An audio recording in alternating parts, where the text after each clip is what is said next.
kira-kira kita kan bisa ngukur diri kita ini. Saya masuk yang mana gitu kan? Masuk yang wajib, masuk yang mubah, masuk yang makruh, masuk yang haram, kan itu. Nah, jadi kita bisa mengukur. Jadi jangan pikiran kalau orang itu semakin tua umurnya semakin panjang pikirannya.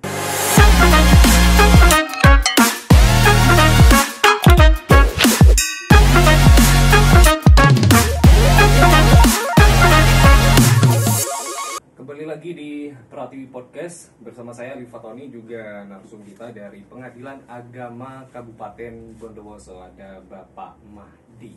Nah, dispensasi nikah apa sih yang dimaksud dengan itu? Kemudian namun sebelum itu Pak Mahdi, dari relasi ataupun sinergi Pengadilan Agama ini dengan instansi atau dari mana saja sih Pak? Oke, baik, terima kasih. Jadi beberapa waktu yang lalu ini kami dari Pengadilan Agama telah MOU ya. MOU itu artinya bekerja sama. Dalam hal ini yang pertama itu adalah Dukcapil. Dukcapil Bondowoso ini berkaitan dengan pencatatan status perubahan status pernikahan begitu ya. Kenapa? Karena kalau orang itu bercerai di Pengadilan Agama dan putusannya itu telah ingkrah, telah mempunyai kekuatan hukum tetap, artinya itu surat akte cerainya sudah dikeluarkan, maka dia itu harus melaporkannya ke Dukcapil untuk dirubah. Yang tadi itu dalam KK itu tertulis nama suaminya sebagai kepala keluarga, tapi kalau sudah cerai itu maka KK-nya kan akan dua. Yang pertama itu kepala keluarga suami, kemudian yang kedua itu kepala keluarga itu adalah istri. Kemudian nanti anak-anak itu nanti masuk di mana, di kakak mana, apakah kakak suami atau kakak istri. Nah, supaya untuk memudahkan relasi kita begitu, jadi nanti itu para pihak tidak lagi ke kantor Dukcapil. Tetapi karena apa? Karena pegawai Dukcapil itu sudah ada yang ditugaskan di Pengadilan Agama. Begitu ya. Berarti yang baru-baru ini? Ya, baru-baru ini, baru minggu ini lah. Nah, untuk yang MOU Pak, yang setiap tahun ada atau mungkin setiap bulan ada, itu dengan mana? Oke, baik. Jadi kalau MOU ini kita tidak setiap tahun, tetapi kita itu sampai 3 tahun, ya. 3 tahun, nanti setelah 3 tahun itu bisa diperpanjang, bisa ditinjau ulang kembali. Dan juga bisa juga nanti tidak diperpanjang. Jadi kalau tiap bulan itu enggak ada MOU yang tiap bulan, tiap tahun tidak ada gitu ya. Nah, kemudian yang berikutnya bahwa kita juga ini sudah mencoba untuk menghubungi dinas kesehatan. Kenapa? Karena berhubungan dengan dispensasi kawin ini, dispensasi nikah ini kan, itu kan adalah kewenangan Pengadilan Agama ya, seluruh Indonesia, bukan hanya Bondowoso, memberikan izin kawin gitu ya kepada calon suami atau istri yang usianya itu belum 19 tahun. Nah, kenapa? Karena belum 19 tahun ini kita kerjasama harusnya dengan Kepala Dinas Kesehatan begitu ya, dan juga Dinsos. Ini berkaitan dengan kesehatan reproduksi atau kesehatan seseorang, apakah dia ini sudah pantas layak menjadi seorang ibu yang akan nanti melahirkan seorang sosok anak manusia gitu. Kemudian dengan Dinsos juga begitu, apakah ini suaminya ini begitu ya, itu sudah pantas, sudah layak, sudah bisa bertindak sebagai seorang suami. Karena kalau dia itu statusnya sudah berubah menjadi seorang suami, tentunya hak dan kewajiban dia kan sudah ada, berbeda dengan orang yang masih bujangan kan begitu. Nah, kalau udah punya istri itu kan dia sudah punya tanggungan. Jangan sampai nanti ketika diberikan dispensasi nikah, sudah diizinkan meskipun belum usia 19 tahun, ternyata suaminya itu tidak bisa untuk mencukupi materi kehidupan. Ya paling tidak maskan itu tempat tinggal, pakaian, ya, dan juga to'am ataupun untuk keperluan sehari-hari istri dan anak-anaknya. Jangan sampai nanti memberikan mudorot gitu ya kepada pihak lain atau pihak istri. Nah, itu begitu. Makanya kita jalin kerjasama ini dengan pemerintah daerah. Dalam hal ini nanti Dinas Kesehatan dan Dinas sosial gitu ya, dinas sosial. Ya. Pak Mahdi, kira-kira atau mungkin nih ada arti sendiri nggak dari dispensasi nikah selain tadi selisih usia yang berbeda cukup jauh itu?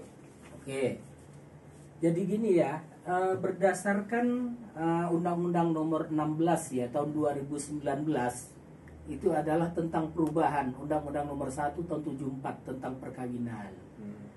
Di dalam Undang-Undang Nomor 1 tahun 74 tentang perkawinan itu disebutkan bahwa usia pernikahan ya untuk perempuan itu 16 tahun dan laki-laki 19 tahun.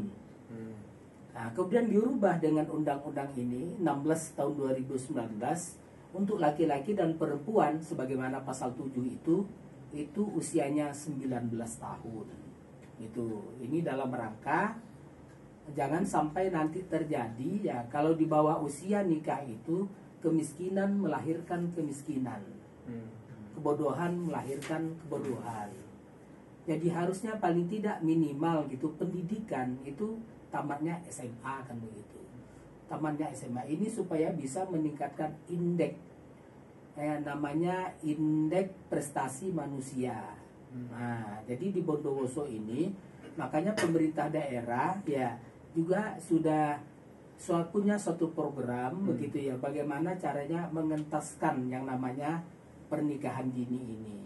Ya, makanya dengan program mengurangi jumlah stunting. Stunting yang ada di Kabupaten Bondowoso ini gitu ya. Maka salah satunya adalah adanya program dispensasi nikah ini harus kita tekan gitu ya.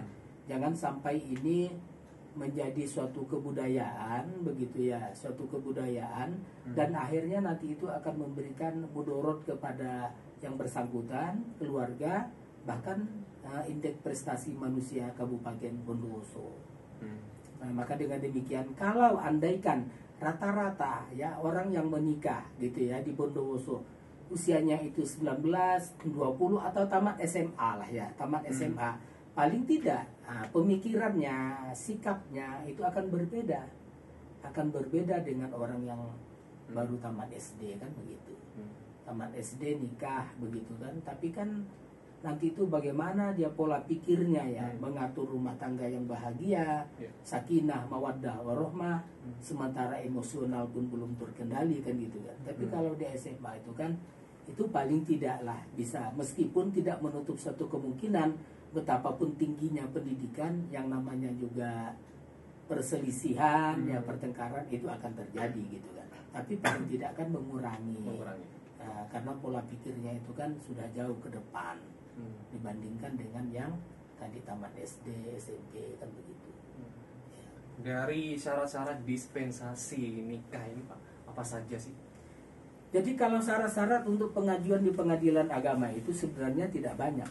Yang pertama itu adalah surat gugatan itu jelas ya, surat permohonan untuk dispensasi nikah gitu ya. Kemudian ada nanti di situ bayar panjar biaya perkara, panjar namanya ya. Panjar. Ya panjar. Jadi artinya panjar itu dihitung ya, itu di situ ada namanya PNBP akan dibayarkan dengan pemerintah, ada materai begitu ya. Nah, ada ATK ya. Kemudian ada panggilan. Panggilan ini besarnya itu sesuai dengan radius. Radius itu jarak rumah orang itu dengan kantor PA. Nah, jadi itu nanti bisa dilihat di kantor pengadilan agama tentang radius gitu ya. Itu sudah ditempel, ada di apa namanya? Ditempel di dinding. Besar tulisannya itu bisa dilihat gitu ya. Nah, nanti namanya ini panjar ya. Nanti kalau sudah selesai persidangan sudah putus, ternyata uang panjar tadi itu sisa atau berlebih, maka itu diambil kepada kasir yang ada di kantor kami itu. Nanti kalau bayarnya langsung ke bank. Ke bank. Di mana bayarnya ke bank? Ada petugas bank di pengadilan agama. Nggak usah repot-repot pergi ke bank. Nggak usah. Di situ sudah ada petugasnya. Jadi cukup pelayanan satu pintu PTSP di situ sudah ada bank. Kalau materai untuk alat bukti sudah ada pos giro, pegawai pos giro ada di situ. Pegawai bank, pegawai pos giro, dan untuk membuat gugatan sudah ada pos bantuan hukum di situ. Jadi orang itu nggak repot-repot datang lagi ke PA itu. Datang, cuma nanti lapor, kalau mau mendaftar silakan masuk di ruang pos bakum. Begitu ya. Kalau mau bayar silakan menghadap di bagian bank. Nah, jadi pegawai bank di situ ada. Nah, kalau mau membeli materai silakan menghadap di pegawai pos dan giro di situ. Baru pendaftaran di PTSP namanya. Jadi sudah lengkap semuanya. Ini dalam rangka menyederhanakan, mendekatkan, memberikan pelayanan yang super prima kepada masyarakat pencari keadilan di Kabupaten Bondowoso. Jadi ada 3 ya Pak ya. Tadi ada gugat, panjar, sama panggilan. Iya. Itu semuanya bisa dilihat, Mas. Bisa dilihat di kantor pengadilan agama. Bahkan di situ kami sudah menyiapkan satu monitor gitu ya. Memang kalau para pihak itu mau, dia bisa mengecek biayanya di situ. Bisa dicek berapa biaya yang sudah dikeluarkan, gitu kan? Berapa biaya sisanya, kurang atau lebih, sudah bisa dicek di situ. Jadi sebenarnya itu nggak persoalan gitu ya. Nah, di Bondowoso ini kan masih termasuk dengan kota kembang, Pak. Gimana dengan pengadilan yang sebelumnya di jalan itu, Pak? Masih sama juga mungkin dari perkembangan masyarakatnya, entah mungkin dari sikap dan perilakunya. Oke, baik. Jadi pengadilan agama se-Indonesia ini pada umumnya sama aja, Mas. Karena letaknya itu kan ada yang di kabupaten, ada yang di provinsi. Ya. Jadi kalau yang di provinsi itu tentu kompleks ya, kompleks gitu ya. Artinya masyarakatnya juga kan akan berbeda. Baik tingkat pendidikan gitu ya, tingkat ekonomi gitu ya, dengan masyarakat-masyarakat yang ada di kabupaten. Saya pernah bertugas di provinsi ya, provinsi di Pontianak namanya ya, provinsi Kalimantan Barat. Nah, tentunya itu berbeda dengan masyarakat yang kita hadapi di daerah. Itu di daerah. Kalau di daerah itu di sana misalkan di perbatasan dengan Malaysia, misalkan ya, dengan Malaysia itu seperti misalnya di Sanggau, Batu Sibau, di Sambas itu kan wilayah-wilayah yang berbatasan dengan Malaysia gitu kan.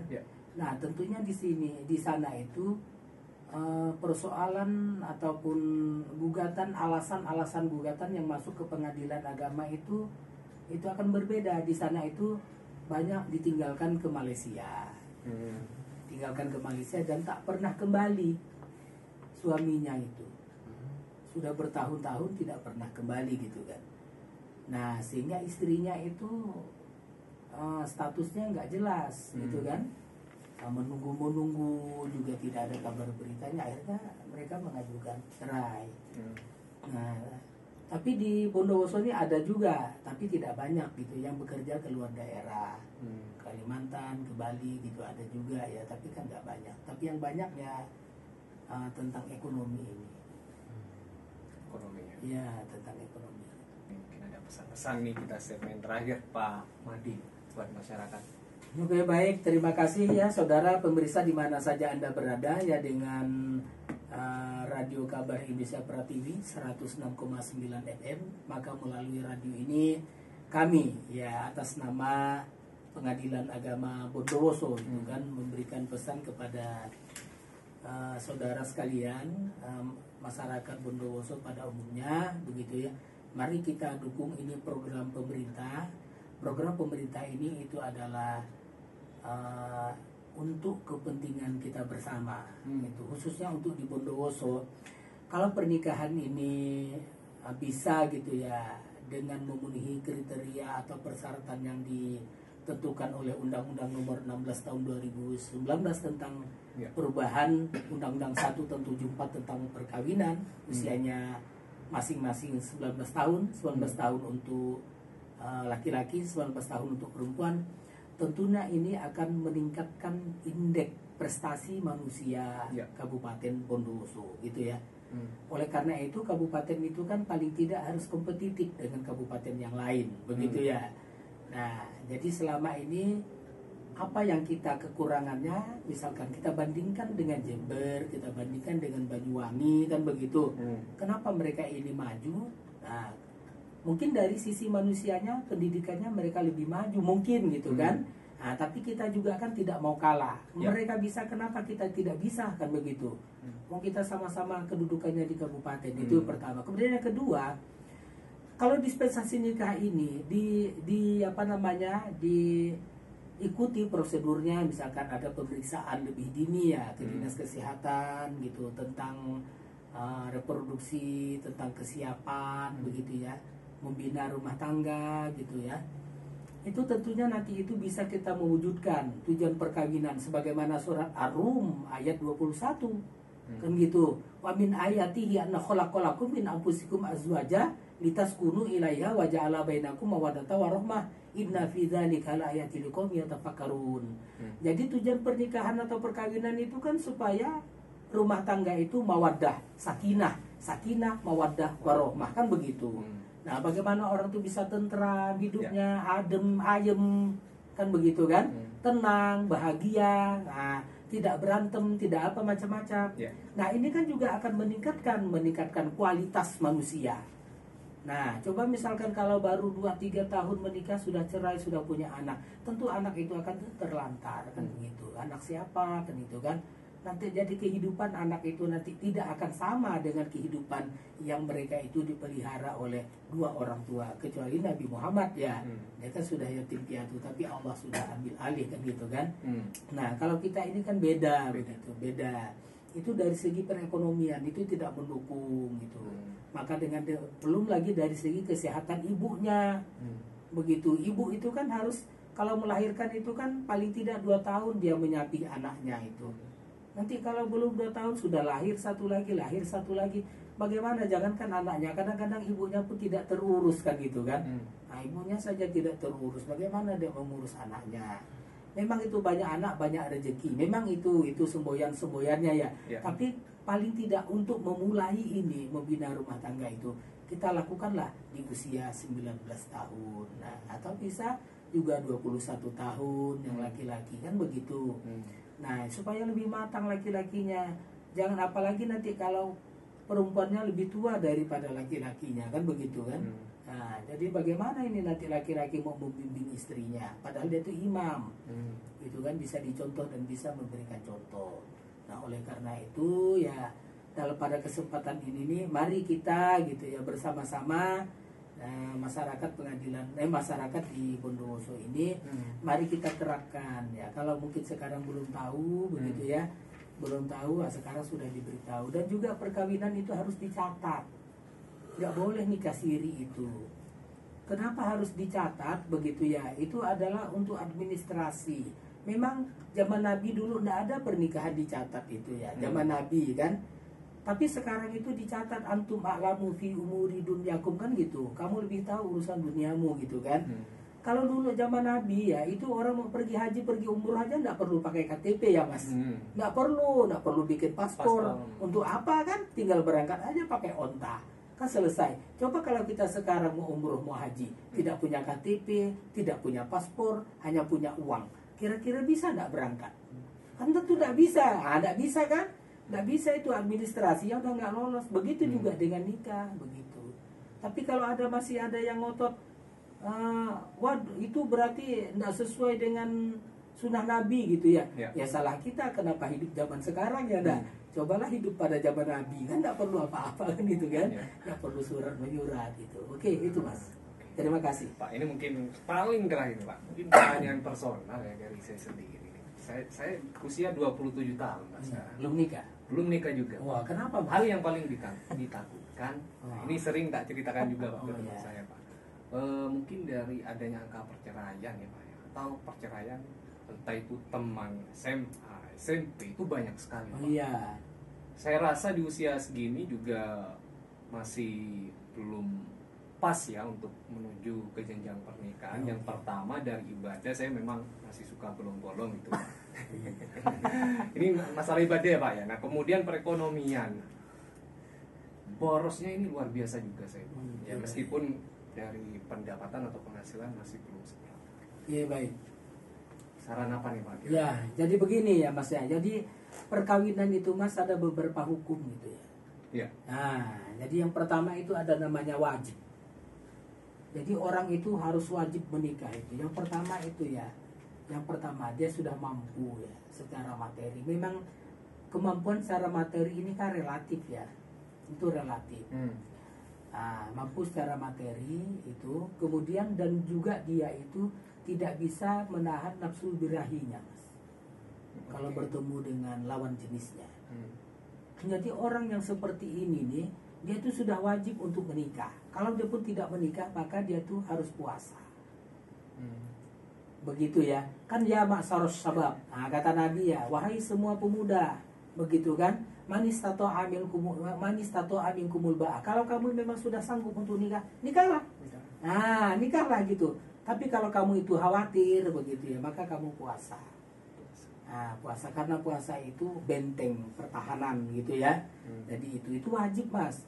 Jadi jangan takut kalau kita sudah merasa mampu itu, jangan takut kita untuk tidak menikah. Dan jadi nanti kita itu akan menjadi lika-liku laki-laki yang tak laku-laku. Nah, kan begitu ya. Jadi begitu. Nanti Allah akan memberikan kecukupan kepada kita kalau kita ingin menikah gitu ya. Misalkan kita ini boros sekali ya, boros gitu. Karena tidak ada yang menegur. Tidak ada yang mengatur. Kan begitu. Ini kan uang kita dapat sendiri. Wah, ya terserah kita kan gitu ya. Karena kita di belakang kita tidak punya suatu tanggungan, tidak punya suatu kewajiban kan begitu. Akhirnya terserah kita mau-maunya kita. Nah gitu. Tapi kalau kita sudah punya tanggungan, kita sudah berpikir, ya kan? Maka sepertiga untuk saya, sepertiga untuk anak saya, sepertiga untuk istri saya, kan begitu. Nah, jadi orang kan berpikir, banyak kok orang yang secara ekonomi itu yang kita pandang itu kurang mampu, tapi dia juga bahagia, kan begitu kan? Nah, dia juga bahagia, dia juga tidak merasa kekurangan, begitu cukup gitu. Kenapa? Karena Allah berikan kecukupan dalam hatinya. Nah, itu ya. Nah, itu wajib itu, Mas. Nah, kalau haram itu dengan niat untuk menyakiti atau balas dendam. Ah gitu. Oh dulu dia tuh nikahi bibi saya tuh begini, sekarang saya nikah dengan ponakannya begini juga. Itu nggak boleh, Mas. Tidak mendesak sama sekali, nggak ada. Jadi dia itu tidak punya kemampuan ya materi atau apa, atau dia impoten gitu kan. Nah, nggak punya kemampuan lalu menikah, apa itu kan menyiksa. Nah, kalau yang menyiksa seperti itu haram malah itu. Iya, itu malah haram itu ya. Nah, jadi kemudian yang berikutnya tuh mubah. Nah, mubah ini harusnya boleh, Mas. Nah, jadi gitu mubah. Dia itu sudah mampu dan dia bisa mengendalikan hawa nafsunya. Boleh dia menikah itu, nggak apa-apa. Nah, jangan banyak pilih. Kalau pilih itu kadang-kadang tuh nggak dapat-dapat. Nggak dapat. Iya, iya kan? Kadang-kadang mencari jodoh ini, Mas, seperti bayangan, Mas. Kenapa seperti bayangan? Kalau kita diam, dia diam. Kalau kita lari, dia juga lari. Ya enggak ya? Nah, kadang-kadang kita mau, orang tidak mau. Kadang-kadang orang mau, kita tidak mau. Kan begitu. Mencari yang sama-sama mau, ini susah. Nah, jadi oleh karena kalau memang sudah ketemu jodohnya, ya sudah, begitu kan? Nah, dilanjut aja, jangan banyak pilih. Yang penting ada napasnya gitu. Iya, yang penting ada napasnya kayak gitu ya. Nah, aduh ini paling terakhir makin jauh lagi nih. Iya, itu kan mubah, Mas. Jadi nanti makruh ini, Mas, kalau Mas itu menikah begitu ya. Itu akan dekat kepada dosa. Tapi kalau tidak menikah itu, maka saudara itu akan dapat pahala gitu. Nah, dari beberapa itu kira-kira kita kan bisa ngukur diri kita ini. Saya masuk yang mana gitu kan? Masuk yang wajib, masuk yang mubah, masuk yang makruh, masuk yang haram. Kan itu. Nah, jadi kita bisa mengukur. Jadi jangan pikiran, kalau orang tuh semakin tua umurnya semakin panjang pikirannya untuk menikah. Kan itu. Tapi yang muda-muda ini pengen cepat-cepat menikah. Makanya ada dispensasi nikah nih. Baru tamat SMP sudah mau nikah kan gitu. Dia nggak berpikir ke depan itu nanti jadi apa. Sementara yang sudah usianya 20-an itu malah tidak mau menikah tuh karena pikirannya itu tadi gimana bimbing istri, gimana ini kan begitu ya. Carilah istri itu yang 4 kriteria, Mas. Kalau ada 4 kriteria ini tidak usah disia-siakan, langsung aja guys. Nah itu ya, langsung aja. Yang pertama itu apa? Yang pertama cantik. Siapa sih yang mau dengan jelek? Kan begitu ya. Nah, orang tapi cantik ini kan relatif, Mas. Ya enggak. Kadang-kadang cantik kata orang tidak kata dia. Kadang-kadang cantik kata dia tidak dengan orang kan gitu kan. Nah itu kan relatif itu. Nah itu kan, tapi paling tidak cantik gitulah ya. Itu yang orang pilih itu. Kemudian yang kedua kaya. Nah kaya mas, jadi kaya dia kan. Wah kepribadiannya hebat. Ya mobil pribadi, rumah pribadi, waduh uang pribadi ya. Yang pribadi semua dia itu kan. Nah itu kaya, dia kaya gitu. Udah cantik kaya lagi ya. Kan cantik kaya. Kemudian nasabnya itu orang terhormat. Nah jadi dia itu orang terhormat. Bapaknya mungkin ustadz, kiai gitu ya. Orang-orang terhormat, alim lah gitu ya. Nah itu udah alim. Nah jadi udah cantik, kaya gitu kan, alim gitu ya. Nah kemudian tapi yang diutamakan itu adalah agamanya mas. Agamanya. Iya. Kalau mau kumpul semuanya ini kan susah ini. Cantik iya, janda ya. Kaya iya, ya orang terhormat iya, dia dari nasab yang terhormat kan. Nah kemudian akhlaknya bagus juga, kemudian agamanya, kalau lima-limanya berkumpul ini kan susah ya. Ada yang dia itu taat kepada Allah tapi miskin kan gitu kan ya. Nah, ada juga dia itu yang taat kaya tapi tidak cantik kan gitu kan. Nah, maka ada kekurangannya. Tapi yang diutamakan itu adalah agamanya, karena dia yang membawa Anda ke surga. Kayaknya ada lagi deh Pak terakhir. Apa itu? Status dia janda atau duda Pak? Nah, hukumnya. jadi gini mas, jadi harusnya itu ya yang dicari itu adalah yang perawan, yang paraben. Yang paling diutamakan. Iya, yang diutamakan, begitu ya mas ya, nggak apa-apa. Supaya apa? Supaya kamu lebih bersenang-senang dengan dia dan kamu tidak curiga macam-macam. Nah, kan begitu. Nah, tapi kalau dengan janda juga nggak apa-apa, kan begitu. Ada tapinya nggak Pak? Tapi. Ya, kalau janda juga nggak apa-apa kan. Kalau perawan lebih cantik tapi janda kan lebih menarik kan gitu kan. Itu kan lagunya siapa? Lagu dangdutnya. Ya, lagu dangdutnya kan begitu mas ya. Nah, jadi kalau janda itu aduhai, kalau gadis itu aduhai, tapi janda kan lebih bohai ya kan gitu ya. Jadi itu kan itu terserah yang bersangkutan deh. Nah, dia mau pilih janda, mau pilih perawan itu terserah dia gitu ya. Mau pilih gadis terserah dia. Namanya hati ini kan kita nggak tahu mas, ya enggak? Nah, hati kita ini kan kadang-kadang berbolak-balik ya.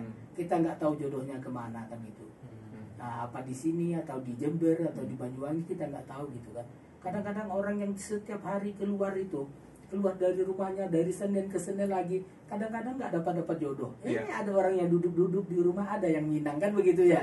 Nah, jadi kita nggak tahu gitu. Tapi kita usahakan begitu kan. Mas ini diusahakan ini. Oh pasti Pak. Iya kan sudah 27 tahun, ganteng lagi. Milih-milih dia Pak, aslinya banyak pokoknya. Yang penting bernapas saja. Yang penting bernapas saja. Oke, nanti banyak ya kriteria, salah satunya usia harus yang cowok ya Pak ya. Iya. Yang cowok harus lebih tua lah ya. Lebih tua supaya bisa membimbing istrinya kan begitu. Oke, ini udah lebih 1 jam. Terima kasih banyak buat Anda yang ikut mendengarkan Pratiwi Radio di program Podcast Pratiwi. Kita akan tayangkan ulang di channel YouTube kita, Pratiwi Radio. Silakan Anda cari dengan nama itu. Akhir kata, saya Livatoni dengan kru yang bertugas. Ada Andre juga, terima kasih. Mohon maaf apabila ada salah-salah kata dari materi kita pada kesempatan kali ini. Wassalamualaikum warahmatullahi wabarakatuh. Waalaikumsalam warahmatullahi wabarakatuh.